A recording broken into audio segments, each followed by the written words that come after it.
ಎಲ್ಲರಿಗೂ ನಮಸ್ಕಾರ. ಥಟ್ ಅಂತ ಹೇಳಿ ಕ್ವಿಜ್ ಕಾರ್ಯಕ್ರಮಕ್ಕೆ ತಮಗೆಲ್ಲ ಸ್ವಾಗತ.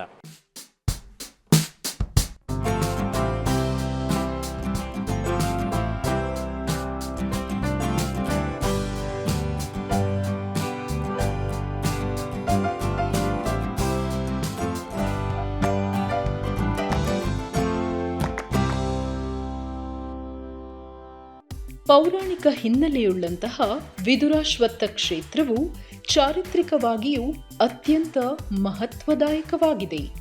ದಕ್ಷಿಣ ಭಾರತದ ಜಲಿಯನ್ ವಾಲಾ ಬಾಗ್ ಎಂದೇ ಐತಿಹಾಸಿಕ ತಾಣವಾಗಿ ಚಿರಪರಿಚಿತವಾಗಿದೆ ವಿದುರಾಶ್ವತ್ಥ ಕ್ಷೇತ್ರ. ಈ ವಿದುರಾಶ್ವತ್ಥ ಅನ್ನೋ ಸ್ಥಳ ಇದೆಯಲ್ಲ, ಇದರ ಹತ್ತಿರದಲ್ಲೇ ಉತ್ತರ ಪಿನಾಕಿನಿ ನದಿ ಹರಿತಾ ಇದೆ.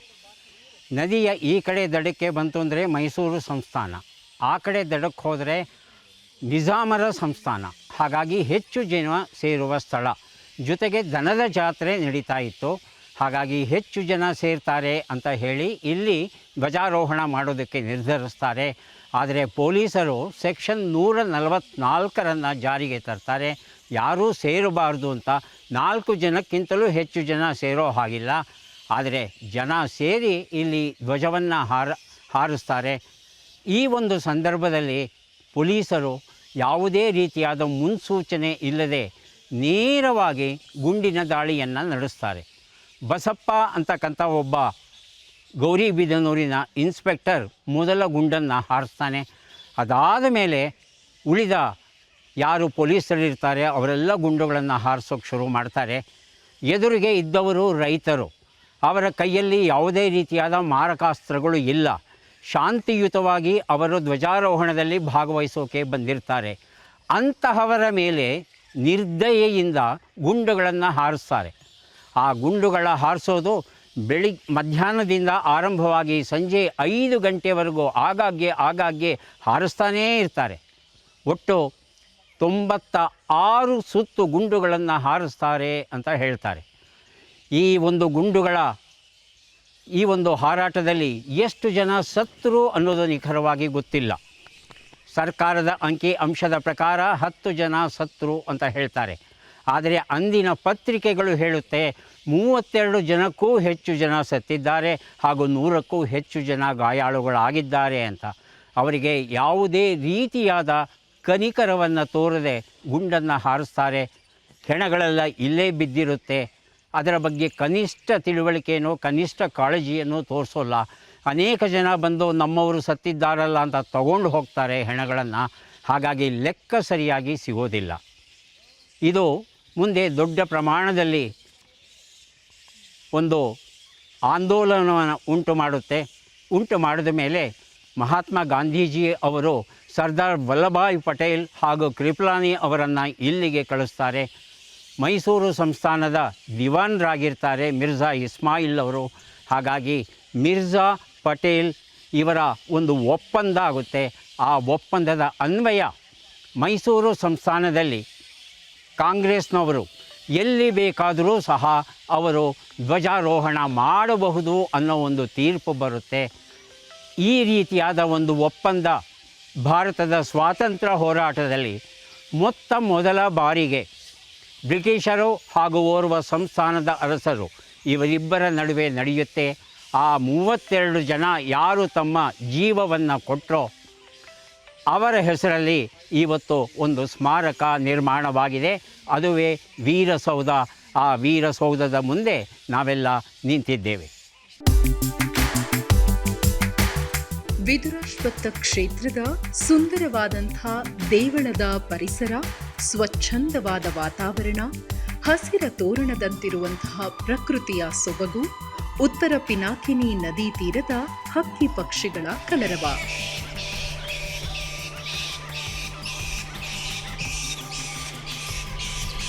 ಇವೆಲ್ಲವೂ ಜನರ ಭಕ್ತಿ ಸಮರ್ಪಣೆಗೆ ಅಲೌಕಿಕ ಶಕ್ತಿಯನ್ನು ತುಂಬುತ್ತದೆ. ವಿದುರಾಶ್ವತ್ಥ ಕ್ಷೇತ್ರವು ದೈವ ಭಕ್ತಿ ಹಾಗೂ ದೇಶಭಕ್ತಿ ಎರಡನ್ನೂ ಸಾರುವ ಅವಿಚ್ಛಿನ್ನ ಧಾರೆಯಂತೆ ಪ್ರಸಿದ್ಧಿ ಪಡೆದಿದೆ.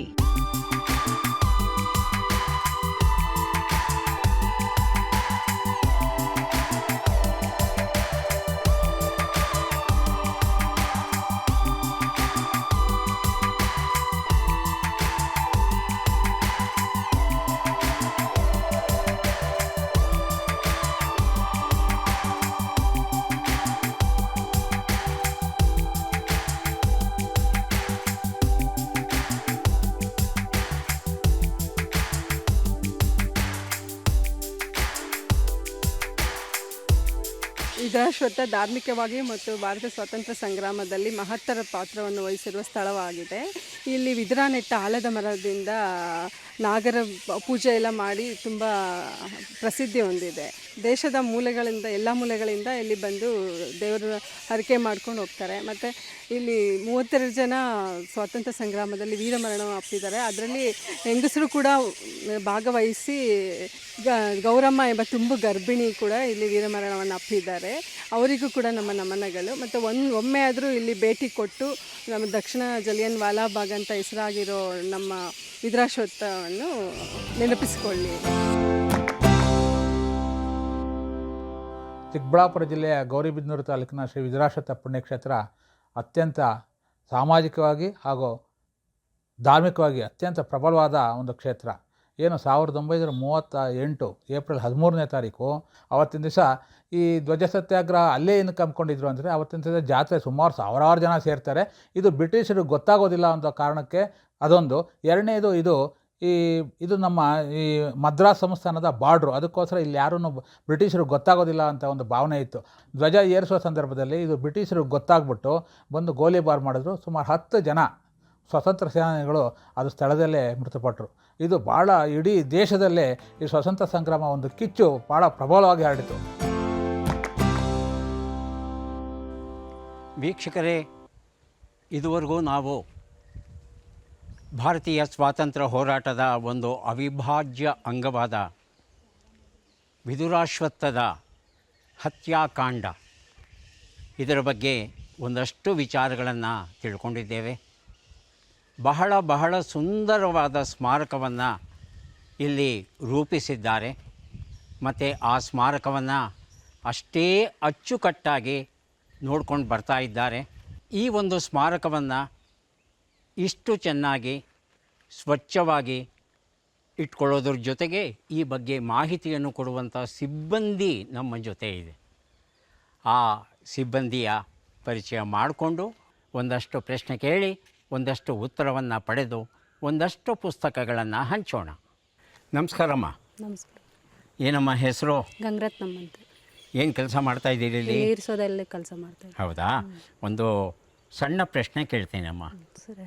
ನಮ್ಮ ರಾಷ್ಟ್ರೀಯ ನದಿ ಯಾವುದು ಅಂತ ತಿಳ್ಕೋಬೇಕಾಗಿದೆ. ನಾನು 2 ಆಯ್ಕೆ ಕೊಡ್ತೇನೆ. ಸರಿಯಾದ ಉತ್ತರ ಯಾವುದು ಅಂತ ತಾವು ಹೇಳೋದಕ್ಕೆ ಪ್ರಯತ್ನ ಪಡಿ. ಮೊದಲನೇದು ಯಮುನಾ ನದಿ, ನಂತರ ಗಂಗಾ ನದಿ. ಯಾವುದು ರಾಷ್ಟ್ರೀಯ ನದಿ? ಗಂಗಾ ನದಿ. ಗಂಗಾ ನದಿ ಉತ್ತರ ಸರಿಯಾಗಿದೆ. ಪುಸ್ತಕವನ್ನು ದಯವಿಟ್ಟು ಸ್ವೀಕರಿಸಿ.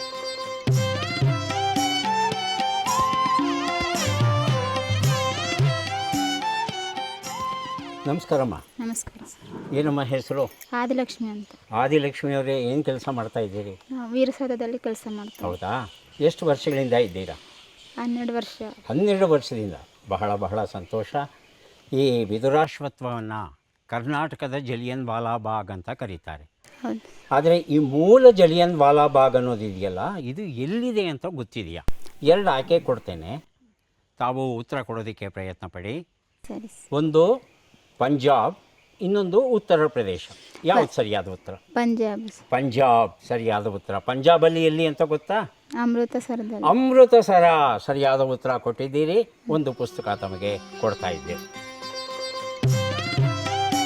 ಹಾಂ, ದಯವಿಟ್ಟು ಪುಸ್ತಕವನ್ನು ಸ್ವೀಕರಿಸಿ. ನಮಸ್ಕಾರಮ್ಮ. ನಮಸ್ಕಾರ ಸರ್. ಏನಮ್ಮ ಹೆಸರು? ಕಳಾವತಮ್ಮ ಅಂತ ಸರ್. ಎಷ್ಟು ಮಕ್ಕಳಿದ್ದಾರಮ್ಮ? ಒಬ್ಬಳೇ ಸರ್, ಹೆಣ್ಣುಮಗಳು ಒಬ್ಳು. ಹೆಣ್ಣು ಒಬ್ಳು. ಹಾಂ, ಏನು ಓದ್ತಾ ಇದ್ದಾಳೆ? ಇಲ್ಲ ಸರ್, 2nd ಇಯರ್ ಆಗೈತೆ, ಮದುವೆ ಆಗೈತೆ ಅವಾಗೆ. ಹಾಂ. ಬಹಳ ಬೇಗ ಮದುವೆ ಮಾಡಿಬಿಟ್ರೆ. ಹೌದು ಸರ್. ಹಾಂ, ಚಿಂತೆ ಇಲ್ಲ. ಈಗ ನಮ್ಮ ದೇಶ ಅಂದಮೇಲೆ ದೇಶಕ್ಕೊಂದು ಪ್ರಾಣಿ, ಒಂದು ಮರ, ಹೀಗೆಲ್ಲ ಇಟ್ಕೊಂಡಿದ್ದೀವಿ ನಾವು. ಒಂದು ಹಕ್ಕಿಯನ್ನು ನಮ್ಮ ರಾಷ್ಟ್ರದ ಹಕ್ಕಿ ಅಂತ ನಾವು ಕರೀತೇವೆ. ಆ ಹಕ್ಕಿ ಯಾವುದು ಅಂತ ತಿಳ್ಕೋಬೇಕು. ಅದು ಗಿಣಿನ ನವಿಲ? ನವಿಲು ಸರ್. ನವಿಲು. ಹೌದಾ? ಹೌದು. ನವಿಲ? ಹೌದು ಸರ್. ಗೊತ್ತಾ? ಹೌದು ಸರ್. ಹಾಂ, ತುಂಬ ಸಂತೋಷಮ್ಮ. ನವಿಲು ಅನ್ನೋದು ಸರಿಯಾದ ಉತ್ತರ. ನಮ್ಮ ಕಡೆಯಿಂದ ಒಂದು ಪುಸ್ತಕ ದಯವಿಟ್ಟು ತಗೊಳ್ಳಿ.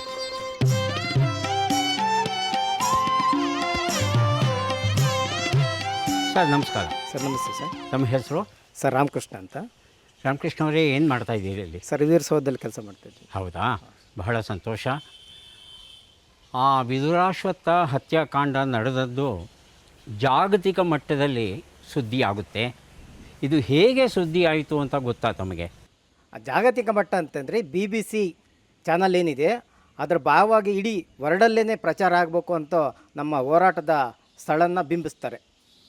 ಬಹಳ ಒಳ್ಳೆಯ ಉತ್ತರ ಕೊಟ್ಟಿದ್ದೀರಿ. BBC ಅವರಿಗೆ ಗೊತ್ತಾಗಿ ಇಲ್ಲಿನ ಹತ್ಯಾಕಾಂಡ ಏನು ನಡೀತು, 32 ಜನ ಏನು ಸತ್ತರು, ಅದರ ಬಗ್ಗೆ ಮೊದಲ ಬಾರಿಗೆ ಜಗತ್ತಿಗೆ ಮಾಹಿತಿಯನ್ನು ಕೊಟ್ಟದ್ದು BBC ಅವರು. ಉತ್ತರ ಸರಿಯಾಗಿದೆ. ಪುಸ್ತಕವನ್ನು ದಯವಿಟ್ಟು ಸ್ವೀಕರಿಸಿ. ಸರ್ ನಮಸ್ತೆ. ತಮ್ಮ ಹೆಸರು? ಅಶ್ವತ್ಥಪ್ಪ.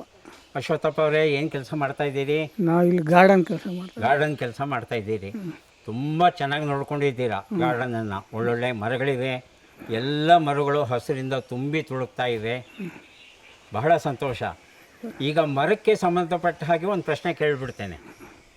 ನಮ್ಮ ದೇಶದ ಒಂದು ಮರ ರಾಷ್ಟ್ರೀಯ ವೃಕ್ಷ ಅಂತ ಕರೀತಾರೆ. ಇದು ಆಲದ ಮರವ ಅರಳಿ ಮರವ ಅಂತ ಒಂದು ಅನುಮಾನ. ಆಲದ ಮರ. ಆಲದ ಮರ. ಉತ್ತರ ಬಹಳ ಸರಿಯಾಗಿದೆ. ಆದರೆ ವಿದುರಾಶ್ವತ್ಥದಲ್ಲಿ ಇರೋದು ಯಾವ ಮರ? ಅಲ್ಲಿದು ಅರಳಿ ಮರ. ಯಾರು ನೆಟ್ಸಿದ್ದು ಇದನ್ನ? ಇದರ ವಿದುರ. ವಿದುರ ಯಾರು? ಅವ್ರ ದೇವರು. ಮಹಾಭಾರತದಲ್ಲಿ ವಿದುರ ಬರ್ತಾನೆ. ಭಾಳ ಚೆನ್ನಾಗಿ ತಿಳ್ಕೊಂಡಿದ್ದೀರಾ ವಿಚಾರ. ತುಂಬ ಸಂತೋಷ. ಒಂದು ಪುಸ್ತಕ ನಮ್ಮ ಕಡೆಯಿಂದ ತಗೊಳ್ಳಿ.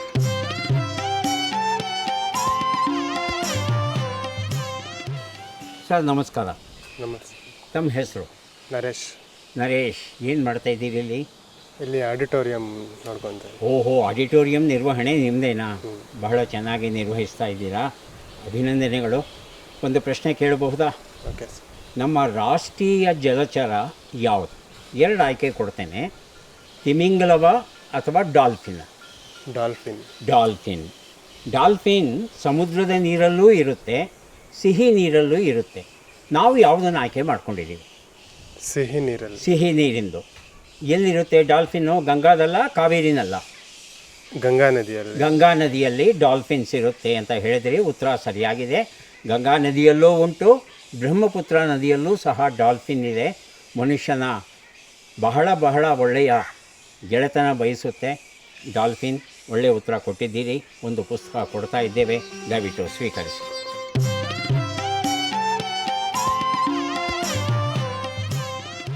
ನಮಸ್ಕಾರ ಸರ್. ನಮಸ್ತೆ. ಏನು ಹೆಸರು ತಮ್ಮದು? ವೆಂಕಟೇಶ್. ವೆಂಕಟೇಶ್ ಅವರೇ, ಏನು ಕೆಲಸ ಮಾಡ್ತಾ ಇದ್ದೀರಿ? ಸೆಕ್ಯೂರಿಟಿ. ಸೆಕ್ಯೂರಿಟಿ. ಹಾಂ. ವೆಂಕಟೇಶ್ ಅವರೇ, ಎಷ್ಟು ಹಣ್ಣಿನ ಮರ ಇವೆ? ಎಲ್ಲ ಹಣ್ಣಿನ ಮರ. ಎಲ್ಲ ಹಣ್ಣಿನ ಮರನೂ ಇದೆಯಾ? Okay sir. ಹೌದಾ? ಹಣ್ಣುಗಳು ಈಗ ಯಾವ್ದು ಸಿಗುತ್ತೆ? ಹೋದರೆ ತಿನ್ನಕ್ಕೆ ಏನಾದ್ರು ಸಿಗ್ಬೋದಾ? ಸಿಗ್ತಾವೆ ಸರ್, ದಂಡೆ ಸಿಗುತ್ತಾ? ಬಹಳ ಸಂತೋಷ. ನಮ್ಮ ರಾಷ್ಟ್ರದ ಹಣ್ಣು ಒಂದು ಇದೆಯಂತೆ. ಆ ಹಣ್ಣು ಯಾವುದು ಅಂತ ತಿಳ್ಕೊಬೇಕಾಗಿದೆ. ಅದು ಮಾವಿನ ಹಣ್ಣ, ಹಲಸಿನ ಹಣ್ಣ? ಮಾವಿನ ಹಣ್ಣು. ಮಾವಿನ ಹಣ್ಣು. ಉತ್ತರ ಸರಿಯಾಗಿದೆ.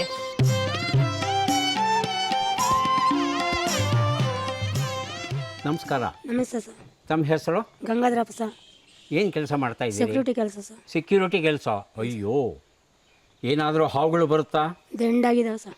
ಇದೆಯಾ ಹಾವುಗಳು? ಹ್ಞೂ ಸರ್, ಯಾವಾಗಲೂ ನೋಡ್ತಾ ಇರ್ತದೆ ಸರ್. ಹಾಂ, ಹುಷಾರಾಗಿರಬೇಕು ಸ್ವಲ್ಪ. ಹಾವುಗಳಿದೆ ಅಂದರೆ ರಾತ್ರಿ ಹೊತ್ತು ಗಸ್ತು ಹೊಡಿಬೇಕಾದ್ರೆ ಎಚ್ಚರಿಕೆಯಿಂದ ಇರಬೇಕಾಗುತ್ತೆ. ಈಗ ನಮ್ಮ ದೇಶ ರಾಷ್ಟ್ರೀಯ ಸರೀಸೃಪ ಅಂತ ಹೇಳ್ತಾರೆ. ಹ್ಞೂ ಸರ್. ರಾಷ್ಟ್ರದ ಒಂದು ಪ್ರಾಣಿ ಯಾವುದು ಅಂತ ತಿಳ್ಕೊಬೇಕಾಗಿದೆ. ಅದು ನಾಗರ ಹಾವ ಅಥವಾ ಕಾಳಿಂಗ ಸರ್ಪನ ಅಂತ? ಕಾಳಿಂಗ ಸರ್ಪ ಸರ್. ಕಾಳಿಂಗ ಸರ್ಪ. ಹ್ಞೂ ಸರ್. ಹೌದು, ಸರಿಯಾದ ಉತ್ತರ ಕೊಟ್ರಿ. ಕಾಳಿಂಗ ಸರ್ಪ ಏನಾದರೂ ಇದೆಯಾ? ಈ ಕಡೆ ನೋಡಿದ್ದೀರಾ? ಇಲ್ಲ ಸರ್. ನೋಡಿಲ್ಲ. ಈ ಕಡೆ ಇರೋದಿಲ್ಲ ಕಾಳಿಂಗ ಸರ್ಪ. ಸ್ವಲ್ಪ ಕಾಡಿರಬೇಕು, ದೊಡ್ಡ ಕಾಡಿದ್ರೆ ಆ ಕಡೆ ಹೆಚ್ಚಿರುತ್ತೆ.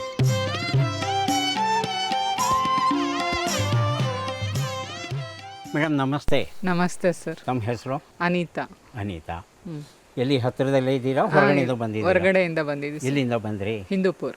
ಹಿಂದೂಪುರ್. ಬಹಳ ಸಂತೋಷ. ಒಂದು ಪ್ರಶ್ನೆ ಕೇಳಬಹುದಾ? ಹಾಂ ಸರ್, ಕೇಳು. ಒಂದು ಚಿತ್ರ ತೋರಿಸ್ತೇವೆ. ಸರಿ. ಆ ಚಿತ್ರದಲ್ಲಿ ಇರೋರು ಯಾರು ಅಂತ ತಾವು ಹೇಳಬೇಕು.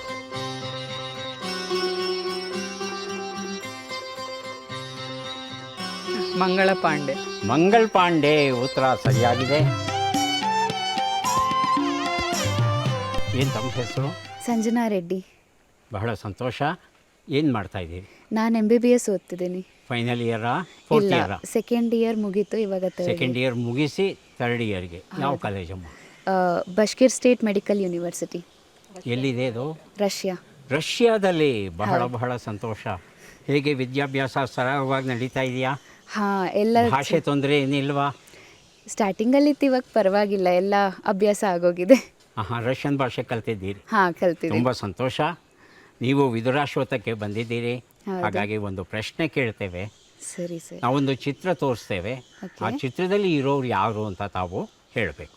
ಓಕೆ. ಚಿತ್ರವನ್ನು ನೋಡೋಣ.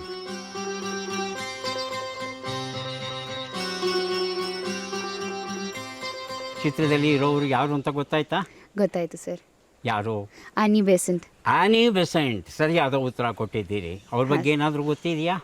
ಅವ್ರು ಇಂಗ್ಲೆಂಡಿಂದ ಬಂದಿದ್ದಾರೆ, ಮತ್ತು ಅವರು first female president of Congress, Indian national Congress. ಹೌದು.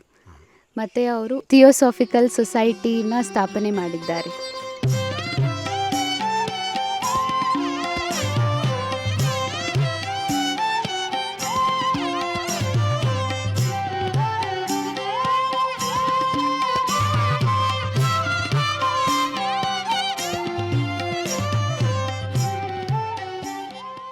ವೀಕ್ಷಕರೇ, ನಮಗೆ ಸ್ವಾತಂತ್ರ್ಯ ಬಂದು 78 ವರ್ಷಗಳಾಗ್ತಾ ಇವೆ. ಈ ಸ್ವಾತಂತ್ರ್ಯ ಹೋರಾಟದಲ್ಲಿ ಭಾಗಿಯಾದವರ ಕೆಲವರ ಹೆಸರು ಮಾತ್ರ ನಮಗೆ ಗೊತ್ತಿದೆ. ಆದರೆ ಹೆಸರಿಲ್ಲದ ಹಾಗೆ ಅಳಿದು ಹೋದಂಥ ಜೀವವನ್ನು ತೆತ್ತಂಥ ಸಹಸ್ರಾರು ಜನರಿದ್ದಾರೆ. ಅಂತಹ ಜನರಲ್ಲಿ ಈ ಕರ್ನಾಟಕದ ಜಲಿಯನ್ ವಾಲಾಬಾಗ್ ಅಂತ ಹೆಸರಾಗಿರ್ತಕ್ಕಂಥ ಈ ಸ್ಥಳವು ಒಂದು. ಈ ಸ್ಥಳದ ಒಂದು ಪಕ್ಷಿ ನೋಟವನ್ನು ತಾವು ನೋಡಿದ್ದೀರಿ. ದಯವಿಟ್ಟು ಒಮ್ಮೆ ಇಲ್ಲಿಗೆ ಬನ್ನಿ, ನೋಡಿ ತಮ್ಮ ಅಶ್ರು ತರ್ಪಣವನ್ನು ಅರ್ಪಿಸಿದರೆ ಸತ್ತವರ ಆತ್ಮಕ್ಕೆ ಶಾಂತಿ ದೊರೆಯುತ್ತೆ. ಮತ್ತೆ ಭೇಟಿಯಾಗೋಣ. ನಮಸ್ಕಾರ.